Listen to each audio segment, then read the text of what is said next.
as raízes invisíveis dentro da ancestralidade, do porquê você nunca termina nada do que você começa. Essa série vai ser uma série de 3 capítulos. Meu nome é Amanda, aqui no YouTube eu estou falando sobre ancestralidade estratégica, projetos inacabados, cursos que você nunca finaliza, sonhos que ficam só no papel. Todo mundo já passou por algum momento na sua vida em que você teve que desistir de algum projeto ou de algum sonho. É muito normal porque a gente vai mudando conforme a gente vai evoluindo como pessoa, ou às vezes até mesmo acontecem imprevistos. Mas e quando isso é um padrão na sua vida? Você sempre tem algo inacabado, você nunca termina nada do que você começa.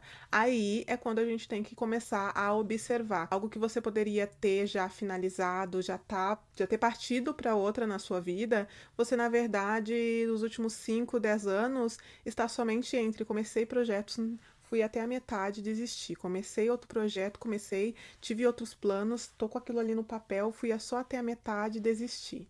Se você gosta dessa temática, já deixa seu curtir aqui rapidinho, porque o meu objetivo desse ano é monetizar esse canal. Aqui eu quero abordar uma palavra que eu tô ouvindo nos últimos tempos, que ela pode se transformar numa palavra muito perigosa, que se chama a multipotencialidade. A multipotencialidade é quando as pessoas elas têm potenciais em mais de algumas coisas ao mesmo tempo. Vou me trazer aqui como exemplo. Teve uma época que eu estava andando de patins, que eu estava aprendendo a tocar teclado, que eu estava aprendendo uma nova língua, que eu estava começando um novo curso de pós-graduação, que eu estava começando num novo emprego, que eu estava começando num novo empreendimento, que eu estava querendo fazer uma graninha extra, e eu estava fazendo tudo isso ao mesmo tempo. Então, trazendo essa palavra multipotencialidade aqui, eu na verdade quero trocar essa por uma palavra, por um termo que eu desenvolvi que se chama a energia interrompida da nossa ancestralidade. O que acontece? Nas últimas décadas, nas últimas gerações, os nossos ancestrais, eles tiveram muito potencial para muita coisa, aonde eles não poderiam aplicar todos os potenciais que eles tinham. O que acontece é que a vontade não morre. Nossos ancestrais, eles podiam até ter feito essa passagem, mas a vontade muitas vezes acaba ficando com a gente. Principalmente se você tem muita conexão e você cultua a ancestralidade. Então essa chamada multipotencialidade que muitas vezes as pessoas elas estão trazendo, ela vai acabar sendo somente a vontade dos seus ancestrais que eles não podiam ter. Então, a vontade do seu ancestral de tocar piano, a vontade do seu ancestral de patinar, a vontade do seu ancestral de viajar, a vontade dos seus ancestrais de poder fazer e modelar as próprias roupas, a vontade dos seus ancestrais de poder ir em bons restaurantes e comer comidas gostosas sem ter que ficar, na verdade, fazendo. E aí você vai pegando todas essas vontades e os seus ancestrais, se você é uma pessoa muito conectada com a sua ancestralidade, ficam soprando no seu ouvido e querendo fazer essas coisas. E você, como muitas vezes vai ser a primeira pessoa dentro de gerações a ter um pouco mais de disponibilidade de tempo e disponibilidade financeira para aplicar essas vontades, então você acaba tendo esse rótulo de multipotencialidade, quando talvez sejam as vontades reprimidas da nossa ancestralidade. Então, em algum momento, eu tive que parar, porque eu tenho essa comunicação interna muito forte, eu tive que parar, fazer uma oração, meditar com os meus ancestrais e entender o que é a minha vontade e o que eram a vontade dos meus ancestrais. E o que eu poderia transformar numa potencialidade para o meu plano de vida e para o meu plano de carreira, e o que eu poderia trazer simplesmente como um hobby.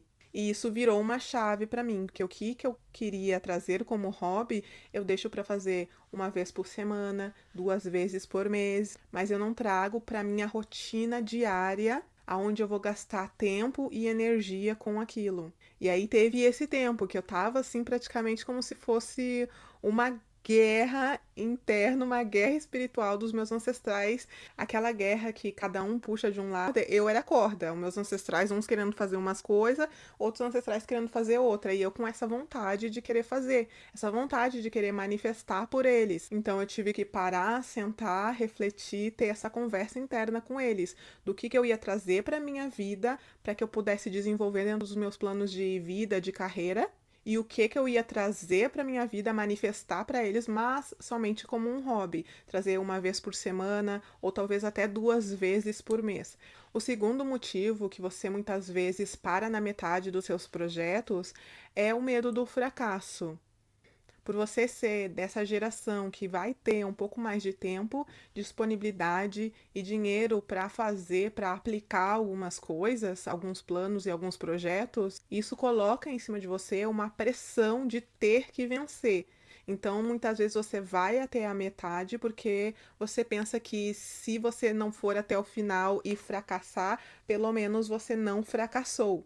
Então, é mais fácil você desistir de um projeto na metade do que chegar até o final e fracassar. Isso foi algo que também eu tive que trazer para a terapia, tive que desenvolver esse meu medo de fracassar, esse meu compromisso com o erro. Eu tive que começar a trazer e a desenvolver que tudo bem que algo desse errado, porque era uma maneira de daquele projeto estar sendo lapidado para que ele pudesse finalmente ser bem sucedido. Eu tive que começar a desenvolver tudo bem o errar para não ter medo de chegar até o final e errar. Ou, na verdade, não chegar até o final por medo de errar. E isso é uma mentalidade que a gente vai adquirindo a partir da mentalidade de que tudo na nossa vida a gente está lapidando. Nada precisa ser perfeito. Feito é melhor do que perfeito. Tem um conto que ele é bem simples, que ele é dessa mulher que ela gosta de comer pão todo dia de manhã.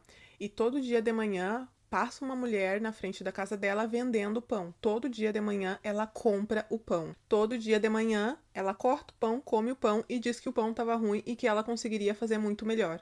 Todo dia ela repete o processo. Ela compra o pão, ela come o pão, ela reclama do pão e ela fala que ela poderia ter feito melhor. O que eu quero trazer com esse conto para vocês é que tem pessoas que elas vão ser mais bem sucedidas que vocês porque elas são mais corajosas que vocês, não porque elas são mais talentosas que vocês. O seu talento, ele não significa nada se você não ter coragem para ir e vender o seu pão. E esse é um conto que eu sempre gosto de trazer, porque eu particularmente não me acho uma pessoa talentosa. Quando eu for para a edição desse vídeo, muitas falas vão ter que ser cortadas, muitas coisas eu vou ter pensado assim, poderia ter falado ou me expressado de um jeito diferente, talvez a fotografia poderia ter sido diferente, talvez o roteiro poderia ter sido diferente, teria sido melhor, e talvez tenha alguma pessoa aí do outro lado da tela falando, nossa, olha essa menina, o jeito que ela se expressa, ela poderia ter se expressado assim, se fosse eu falando sobre isso, teria me expressado e falado muito melhor. Mas a questão é, eu estou aqui deste lado falando, não é sobre talento, é sobre ter a coragem de fazer. A terceira raiz invisível que eu vou trazer aqui é muitas vezes a necessidade de pertencimento. Muitas vezes você vai nascer dentro de um grupo, dentro de uma comunidade, que ela vai se comportar de tal maneira. E para você poder alcançar as coisas que você realmente quer alcançar, você vai ter que ser aquela pessoa disruptiva, que vai fazer diferente dentro daquela comunidade ou que vai ter que sair daquela comunidade para poder fazer diferente. O motivo pelo qual você fica postergando isso é porque nós temos as comunidades, o nosso círculo social, a nossa família como um lugar extremamente valioso.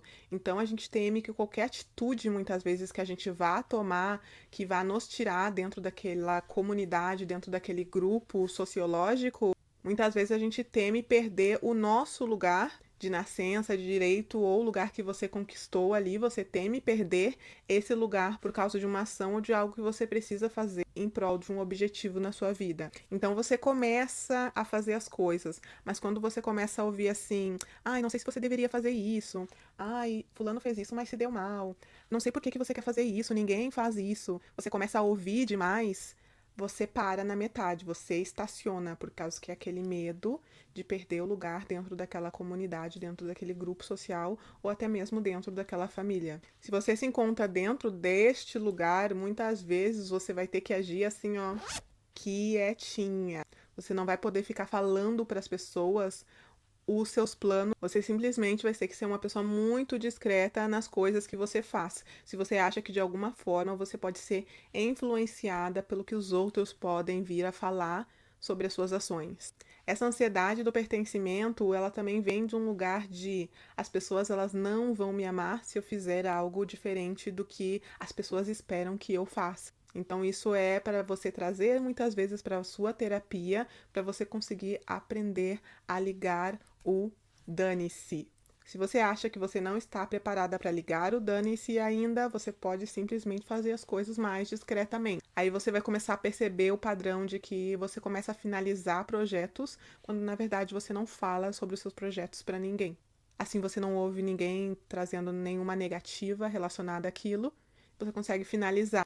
Às vezes eles vão ser bem-sucedidos, às vezes não, mas você vai ver muito mais projetos sendo finalizados quando você não fala nada para ninguém. Então, da próxima vez que você parar algo na metade, você quer que você pense se pode ser essas raízes invisíveis da nossa ancestralidade, aonde ou você está sobrecarregado com um monte de coisas que você começa, mas não termina, ou você tem esse medo de fracassar perante as pessoas que elas estão na sua volta, e aí por isso você também não termina, porque é mais fácil você desistir do que você chegar ao final e fracassar. Ou se você tem uma ansiedade de pertencimento a partir do seu grupo familiar, grupo sociológico ou da sua comunidade. No segundo vídeo que eu vou falar sobre o porquê você não termina nada do que você começa, eu vou falar sobre as raízes sociais e culturais você não termine nada do que você comece. Se você gostou desse vídeo, deixa o seu comentário me falando aqui se você tem alguma dessas 3 raízes invisíveis, se você acha que você tem alguma dessas 3 raízes invisíveis. E não se esqueça de se inscrever no canal para receber o segundo vídeo dessa série de 3 vídeos de por que você não termina nada do que você começa.